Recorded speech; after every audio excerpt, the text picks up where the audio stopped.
మొదటిసారి రైలు బండిలో ప్రయాణిస్తుంది. ఆమెకు రైలు బండిలో చాలా భయం వేసింది. అందుకే వాళ్ళ నాన్న ఆమెకు ధైర్యం చెప్తున్నాడు. వాళ్ళ అమ్మ ఆమెకు తినడానికి చాలా తినుబండారాలు ఇచ్చింది. కానీ శారద ఏమీ తినలేదు. రైలు బండిలో కూర్చొని కథల పుస్తకాలు చదువుతుంది. శారద చదవడం చూసి వాళ్ళ నాన్న మాకు కూడా చదివి వినిపించు అన్నాడు. ఆమె వాళ్లకు కథలు వినిపిస్తూ ఉంది.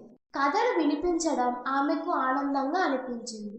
తరువాత శారద భోజనం కూడా చేసింది. ఆమె కిటికీలో నుండి బయటకి చూస్తూ ఉంది. కొండలు, చెట్లు, నదులను చూసి చాలా సంతోషపడింది.